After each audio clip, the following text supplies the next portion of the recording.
की जन अदालत न्यूज़ से मैं हूँ राजा भैया पाल और आज मैं नगर दमोह में ही हूँ और आपके नगर दमोह में ही एक ऐसी योजना प्रधानमंत्री मत्स्य संपदा योजना के अंतर्गत चलती है। ये पंकज यादव ने यहाँ बड़ा सा उद्योग डाला हुआ है मछली पालन, जो कि जिसके अंतर्गत उन्होंने ये साबित करके दिखाया है कि आप अपने नगर में ही भारत सरकार की योजनाओं के माध्यम से रोजगार के लिए एक बहुत बड़ा उद्योग स्थापित कर सकते हैं और एक ऐसा संदेश दे सकते हैं जिसके माध्यम से आपका नाम, आपकी मिसाल समूचे ज़िले में ली जाए। तो निश्चित तौर से इस संस्था को भिंड कलेक्टर ने भी कई बार सम्मानित भी किया है और यहाँ से हम सबक लेते हैं और रोज़गार की तलाश हमारी पूरी होती है पंकज यादव के माध्यम से। आज मछली पालन को लेकर जो कि प्रधानमंत्री मत्स्य संपदा जो योजना चलाई जा रही है, इसके अंतर्गत जो आपने चलाई है, कैसे इस योजना से आप जुड़े और किस तरीके का ये मोटिव आपके अंदर आया कि आपको इस दमोह में कुछ करना है? सबसे पहले धन्यवाद पाल साहब, आपने उद्यमियों को ध्यान में रखते हुए जो अपनी नई सीरीज़ आप चला रहे हैं उसके लिए आपका बहुत बहुत धन्यवाद। मैं मूलतः दमोह का ही निवासी हूँ। मेरा प्राइमरी एजुकेशन मंदसौर ज़िले में कंप्लीट हुआ। उसके बाद मैं हायर एजुकेशन के लिए इंदौर गया। मैंने दिल्ली, मुंबई, जयपुर, सागर, नीमच, रतलाम सभी जगह अपनी सेवाएं दी। फाइनेंस बैकग्राउंड है मेरा। उसके बाद जब मैं दमोह आया तो मुझे ये समझ में आया कि अपने क्षेत्र में किसानी को लेकर जो उत्सुकता है, जो जुझारूपन है, वो चरम सीमा पर है, जिसको यहाँ का युवा ठीक तरीके से यूटिलाइज़ नहीं कर पा रहा है। चूँकि मछली पालन भी खेती का ही एक पार्ट आता है, ये खेती बाड़ी की एक अलाइड एक्टिविटी है मत्स्य पालन। जब हमने इस पर रिसर्च किया, आगे बढ़े, तो हमें समझ में आया कि इसमें हमारा जो क्लाइमेट है, जो गर्म एनवायरनमेंट हमारे यहाँ पे रहता है, वो बहुत अच्छे से इस मत्स्य पालन को सपोर्ट कर रहा है। जब हमने स्टार्ट किया तो हमें पता लगा, हमारे जो फिशरीज़ अधिकारी हैं उन्होंने हमें अवगत कराया कि प्रधानमंत्री मत्स्य संपदा योजना प्रदेश में चालू है। आदरणीय प्रधानमंत्री जी द्वारा ये इसे चालू किया गया। तो हमने उन्हीं के मार्गदर्शन में, उन्हीं से शिक्षा लेते हुए हमने इसको शुरुआत करी। पंकज यादव ने यहाँ साबित किया है कि जो युवा शहर की तरफ भाग रहे हैं, गांव छोड़ रहे हैं, अपनी खेती छोड़कर जा रहे हैं और सरकार को दोष लगा रहे हैं, वहाँ पंकज यादव ने ये सिद्ध किया है कि आप गलत फहमी में हैं। आप अपने गांव में ही रहकर सरकार की योजना से जुड़कर लाभ ले सकते हैं। अब इस प्लांट को कैसे इन्होंने सचेत किया है, बहुत सा नॉलेज आपको देंगे कि यदि आप इस टाइप का कुछ रोज़गार की तलाश में हैं तो उस रोज़गार की तलाश आपकी पूरी होती है। देखेंगे यहाँ किस तरीके से मछली पालन किया जा रहा है। जी, सबसे पहले फर्स्ट टैंक पर आते हैं। थोड़ा सा आप बेसिक नॉलेज है इसकी वो दीजिए सर। जी, मैं आपको बता दूं, ये इस पद्धति का नाम है बायोफ्लॉक टेक्नोलॉजी। इसमें होता यह है कि जो पानी होता है उसी में बैक्टीरिया को पनपाकर जो मछली एक्सक्रीटा निकालती है अपना, उसको प्रोटीन में कन्वर्ट कर उसके लिए फीड तैयार किया जाता है। मत्स्य पालन में जो सबसे बड़ा खर्चा आता है वो है मछली के दाने का।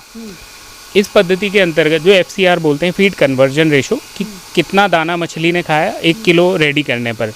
जनरली हम जब तालाब में मत्स्य पालन करते हैं तो हमारा FCR 1.5-1.6 तक जाता है। इट मीन्स कि 1.5 से 1.25 किलो दाना मछली खाती है, तब 1 किलो रेडी होती है। इस पद्धति के अंतर्गत हम लोग 1.1 से 1.2 तक FCR को लेके आ जाते हैं, जिससे हमारी जो प्रोडक्शन कॉस्ट है वो कम हो जाती है और प्रोडक्शन अच्छा मिलता है। तो कितना आप सप्लाई करते हैं पर ईयर के हिसाब से? देखिए, हमारा जो यहाँ पर जो हमारा प्रोडक्शन है वो टोटल है 10 से 12 टन का। हम 10 से 12 टन मत्स्य यहाँ से उत्पादन कर सकते हैं। अभी हमारे पास चूँकि सर्दियों का टाइम है, मत्स्य पालन लगभग बंद हो जाता है। हमारा टोटल हार्वेस्ट हो चुका है। अभी हमारे सभी टैंकों में बच्चे स्टॉक हैं हमारे अदर प्लांट्स या पॉन्ड वगैरह के लिए, तो अभी हमने वो स्टॉक कर रखे हैं। बाकी हमारा साल भर में यहाँ से 10 से 12 टन का हम लोग इजीली उत्पादन ले लेते हैं। कितनी प्रकार की मछलियों का पालन यहाँ पर कर रहे हैं? अभी हम करंटली 4 तरह की मछलियों पे फोकस किए हुए हैं, जिसमें हमारा बेसिकली पंगेशियस आती है, दूसरे नंबर पे हमारी तिलापिया है, तीसरे पे हमारी सिंगी है और चौथा हमारी स्नैक हेड पे हमारा ट्रायल चल रहा है। तो ये चारों ही मछलियाँ इस तरह के कल्चर के लिए बेस्ट हैं। क्या कुछ चैलेंजेस सामने आते हैं इस उद्योग को लगाने के लिए आपको? देखिए, शुरुआत जब हमने करी थी तो सबसे बड़ा चैलेंज ये था कि हम लोग ज़िले के लिए पहले थे, तो कई बार R&D होती चली गई। हमने सीखा, हमारे क्लाइमेट से सीखा, क्योंकि यहाँ पर अगर 12 में से 9 महीने अपने यहाँ पर अच्छी गर्मी रहती है, एक ठीक ठाक गर्मी रहती है, बट जो 3 महीने आते हैं उसमें भी जो लास्ट के 2 महीने दिसंबर और जनवरी की मैं बात करूं तो काफ़ी क्रूशल रहते हैं।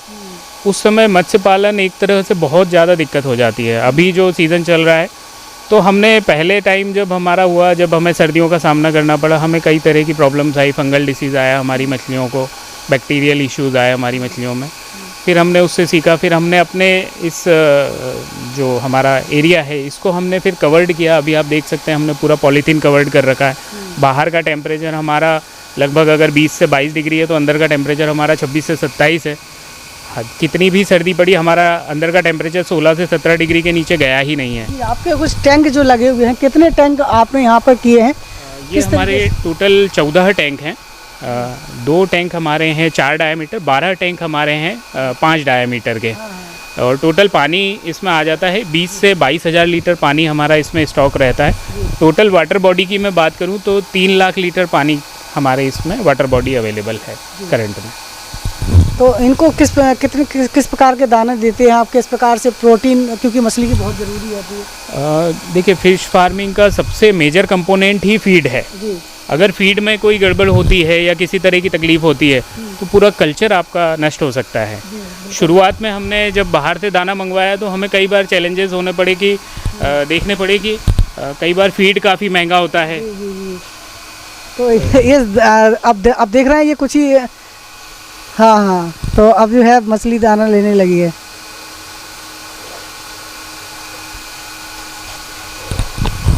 तो आप देख सकते हैं ये मछली का दाना जो है पंकज जी है उनको दे रहे हैं। ये कौन सा दाना बोलते हैं इसको? सर ये फ्लोटिंग फ़िश फीड है जो पानी के ऊपर तैरता है। ये लगभग अलग अलग कैटेगरी में आता है। 8 घंटे से लेकर 15 घंटे तक ये पानी पे तैरता है, जिससे हमें ये पता रहे कि हमारी मछलियों ने कितना फीड इंटेक किया है। अगर ये पानी में जैसे घुल जाता अगर या नीचे पहुंच जाता है ये दाना, तो हम जज नहीं कर पाते कि मछलियों ने कितना खाया है। अभी हम इसमें इजीली कैलकुलेट कर सकते कि हमारी मछली कितना फीड इंटेक कर रही है। तो लोग क्या है आटे का भी इस्तेमाल करते हैं। कई बार हमने देखा है तालाबों में लोग आटा ले आते हैं, आटा खिलाते हैं। तो ये किस प्रकार से ये आटा खिलाना मछलियों के लिए? जी देखिए, व्यावसायिक तौर पर तो इस तरह की मैं सलाह नहीं देता हूँ या नहीं देंगे हम किसी को भी कि वो रॉ मटेरियल डायरेक्टली फीड मतलब मछलियों को दे। आटा चूँकि आंतों में जाकर मछलियों के लिए हानिकारक रहता है। मछली आप समझिए, मछली प्रोटीन का सबसे सस्ता सोर्स है आज की डेट में। सबसे सस्ता सोर्स प्रोटीन का है, उसको भी अपनी बॉडी वेट के लिए प्रोटीन की रिक्वायरमेंट है। अगर जो अपन उसमें डायरेक्ट अपन जैसे खली खिला देते हैं, आटा खिला देते हैं, इससे मछली की ग्रोथ हैम्पर हो जाती है। जो मछली अगर आप कमर्शियली फ़िश फार्मिंग कर रहे हैं तो आपको जहाँ साल भर में अपना प्रोडक्शन चाहिए वहीं पे वो प्रोडक्शन टाइम 1-2 साल तक पहुँच जाता है। तो एक बड़ा नुकसान होता है। पूरी वाटर बॉडी का जो पैरामीटर है, अमोनिया बढ़ना, ऑक्सीजन का डिप होना, ये सब चैलेंजेस किसानों को फेस करना पड़ सकते हैं। मछली भी मर सकती हैं काफ़ी ज़्यादा तक। अगर अमोनिया पानी में बढ़ता है तो मछली डैमेज होगी। आपने सुना हो कई बार ये आदमी कहते हैं कि रात में हम गए थे, तालाब ठीक था, सुबह अचानक से पूरा तालाब में की मछलियाँ मर गईं, आदमी कुछ डाल गया है। बट इन जनरल 90% केसेस में ऐसा नहीं होता है। पानी के अंदर जो ऑक्सीजन लेवल रहता है वो सुबह के टाइम ही डिप करता है, सबसे ज़्यादा गिरता है। अगर उस समय आपके पानी के अंदर अमोनिया बना हुआ होगा, ऑक्सीजन की कमी आएगी, तो मछलियाँ सुबह के टाइम आपको मरी हुई हालतों में मिल जाती हैं। बिल्कुल। तो आपको आटा का इस्तेमाल नहीं करना है तो कौन सा दाना ले सकते हैं आमतौर पर देखा जाए तो? देखिए, हर एक मछली की साइज़ के हिसाब से अलग अलग आता है। 1 mm, 2 mm, 3 mm, 4 mm, 6 mm। आपके यहाँ मिल जाता है? हमारे यहाँ दाना का प्रोडक्शन भी है। हमने शुरुआत में यही प्रॉब्लम फेस करी सबसे ज़्यादा कि हम बाहर से दाना मंगा रहे थे, वो हमें काफ़ी कॉस्टली पड़ रहा था और उसकी क्वालिटी चेक नहीं हो रही थी। तो हमने फिर हमारे जो डिपार्टमेंटल अधिकारी है PMMSY के लिए फिशरीज़ ऑफिसर हैं, उनकी सलाह से हमने खुद के लिए फीड मिल भी डाली है, जिसमें हम खुद के लिए भी दाना बनाते हैं, प्लस साथ में और भी जो किसान पालक आते हैं हमारे यहाँ मत्स्य पालक, हम उनको भी दाना प्रोवाइड करवाते हैं। किसान यहाँ के जुड़े होंगे आपके मछली? काफ़ी किसान हैं हमारे पास जो जुड़े हुए हैं। हमारे और भी जो प्रोजेक्ट मंदसौर ज़िले में चल रहे हैं, हम वहाँ भी अपना दाना हम खुद के ही लिए भी वहाँ पे मैन्युफैक्चरिंग करवाते हैं। और यहाँ पे जो हमें फिशरीज़ अधिकारियों से डायरेक्शन मिलता रहता है समय समय पर, हम उन्हें भी प्रोवाइड करवाते हैं और रीज़नेबल रेट में प्रोवाइड करवाते हैं। तो जैसे कोई किसान आपके यहाँ आता है मछलियों के लिए, तो आप उसको डेमो दिखाते होंगे कैसे मछली पालन करना है, क्या करना है? देखिए, अगर वो हमारी पद्धति पे काम कर रहा है तो हम उन्हें फुली गाइड करते हैं कि आप कैसे करें। जैसे आपने देखा हो एक गोरा में भी एक मत्स्य पालन लगा हुआ है बायोफ्लॉक टेक्नोलॉजी पे ही। वो शुरुआत में हमारे पास ही आए, उन्होंने हमारे यहाँ से जितनी जानकारी वो ले सकते थे उन्होंने ली और फिर उन्होंने अपना प्लांट स्टार्ट किया। जी जी। तो अभी आपका जो सीज़न कब सीज़न आता है जब मछलियों की ज़्यादातर मांग डिमांड होती है? देखिए डिमांड इसकी जो रहती है अक्टूबर एंड से स्टार्ट हो जाती है। डिमांड पूरे 12 महीने ही रहती है, बट मत्स्य पालकों के लिए जो सबसे अच्छा टाइम रहता है वो सर्दियों का रहता है। लेकिन सबसे बड़ा चैलेंज भी सर्दियों में आता है, क्योंकि मछली को स्टॉक करना सर्दियों में बहुत चैलेंजिंग होता है। मछली फीड इनटेक लगभग ज़ीरो कर देती है इस समय पे, और ऐसे में उनको बीमारियों का सबसे बड़ा खतरा रहता है। तो जो मत्स्य पालक जिनके पास अपना खुद का कल्चर अच्छे लेवल पे वो कर सकते हैं, उनका मैनेजमेंट अच्छा है, तो उनके लिए तो सलाह रहती है कि आप दिसंबर एंड में अपने फ़िश को हार्वेस्ट करवाइए। अदरवाइज़ फिर आप सितंबर अक्टूबर में अपना फ़िश हार्वेस्ट कीजिए, एक अच्छा रेट मिल जाता है। आप किस तरीके से देख रेख करते हैं मछलियों की सुरक्षा के लिए? हमारे पास हमारे बंधु भी लगे हुए हैं जो अभी आपको मिले थे, वो लोग भी देखते हैं। प्लस हमारे यहाँ टेक्नोलॉजी का भी हम लोग सपोर्ट लेते हैं। हमारे पास पूरे CCTV कैमराज अवेलेबल हैं IP। फिर भी मछलियों के स्वास्थ्य को देखा जाए, स्वास्थ्य के लिए हम आपको बताएं, हमारे यहाँ पे वाटर पैरामीटर हम हर 15 दिन में हम चेक करते हैं। हाँ। अगर किसी में लगता है कि कुछ ज़्यादा दिक्कतें आ रही हैं तो हमारे पास सभी की मेडिसिन अवेलेबल रहती हैं। हाँ। इस तरह की कि हमारे पास मेडिसिन इस तरह की काफ़ी सारी मेडिसिन है जो अलग अलग उपचार में काम आती हैं, वो हम मछलियों को डेली प्रोवाइड करते हैं। और साथ में हम फीड के साथ में मछलियों को vitamin C, other mineral mixtures, ये सब हम मिला के देते हैं ताकि ऑक्सीजन को देखा जाए तो ऑक्सीजन तो मस्ट है इस तरह की टेक्नोलॉजी में। वो 24/7 चाहिए। आप हमारा देख रहे हो, हमारा पंप कंटिन्यूस चल रहे हैं वहाँ पे। एक पंप हमारा बंद होता है, एक चालू हो जाता है। ये हर 12 घंटे में होता है। ये आपको ऑक्सीजन कंटिन्यू दिख रहा होगा, जिससे पानी का जो ऑक्सीजन लेवल है वो डिप ना हो। ये हमारा 24/7 हमें रिक्वायरमेंट होती है इसे चलाने की। साफ और स्वच्छ पानी कैसे फिल्टर होता है, क्या रहता है? नहीं, फिल्ट्रेशन की इसमें रिक्वायरमेंट नहीं होती है। मेन चीज़ है कि पानी में अमोनिया कम होना चाहिए, ऑक्सीजन लेवल अच्छा होना चाहिए। पानी आपको देखने में अगर साफ़ लग रहा है तो ज़रूरी नहीं कि उसका अमोनिया लेवल कम होगा या उसमें ऑक्सीजन लेवल हाई होगा। वो डिपेंड करता है कि हमने जो पैरामीटर हमने डिसाइड किए हुए हैं या हमारे पास जो टूल्स हैं, हम उससे देखते हैं कि पानी में अमोनिया कितना है और पानी की ऑक्सीजन लेवल कितना आ रहा है। आपके पास इंस्ट्रूमेंट वगैरह, इक्विपमेंट वगैरह? छोटे छोटे इंस्ट्रूमेंट हैं, हम आपको दिखवा देते हैं। उनके द्वारा पता चल जाता जी, है इजीली। मेजरमेंट ना पड़ा। कितने टैंक हैं आपके यहाँ? टोटल हमारे पास 14 टैंक्स हैं अभी। जी, टोटल हमारे पास 14 टैंक्स हैं। 14 टैंक हैं। जी। इनमें अलग अलग क्या क्या खास विशेषताएं रहती है, क्या रहता है? नहीं, विशेषताएं तो लगभग सबकी एक ही हैं। एक ही तरह से पानी पे कल्चर होता है। जैसे ये टैंक है हमारा, ये हमारा 22,000 लीटर पानी का कल्चर है। इसमें करंटली हमारे 8,000 बच्चे इसमें स्टॉक्ड हैं पंगेशियस मछली के। इसके साथ जैसे अभी हम अगर कोई भी इशू आता है, सबसे अच्छी बात यह है बायोफ्लॉक में कि अगर हमारे किसी टैंक में कोई इशू आया, सडनली सपोज इसमें कोई बीमारी आती है, तो वो केवल इस तक हमारी रहेगी, वो हमारी ट्रांसफ़र नहीं होगी किसी अदर में, किसी और टैंक के अंदर। हम इसी में उसको कंट्रोल कर लेंगे। और हाँ, ये एक बड़ा खतरा है। जैसे कई टेक्नोलॉजीज़ में क्या होता है कि जैसे RAS करके एक टेक्नोलॉजी होती है, रिसर्कुलेटरी एक्वाकल्चर, उसके अंदर पानी वापस फ़िल्टर होकर उन्हीं टैंकों में गिरता है। अगर उसके अंदर मशीनरी काम करना बंद कर दिया तो सपोज़ इस टैंक को अगर कोई बीमारी है तो जब वो फिल्ट्रेशन के थ्रू सभी टैंकों में जाएगा तो वो बीमारी सब में ट्रांसफ़र हो जाएगी। ये प्रॉब्लम एक आती है। बायोफ्लॉक में कम से कम हमें वो टेंशन नहीं रहती है।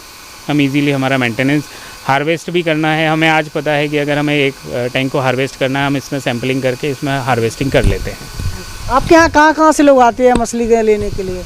अभी हमारे आसपास का लगभग 20 किलोमीटर डाया का लगभग हर गांव से लोग आ रहे हैं हमारे पास। और जब हमें होलसेल में बेचना होती है तो हम झांसी भी पहुंचवा देते हैं, लखनऊ पहुंचवा देते हैं, ग्वालियर पहुंचवा देते हैं। सिस्टम के माध्यम से ट्रांसपोर्ट के लिए भी इजीली हमारे पास ट्रक भी अपना अवेलेबल है जो गांधी सागर डैम में अटैच्ड है, जो वहाँ से मत्स्य परिवहन का कार्य करता है।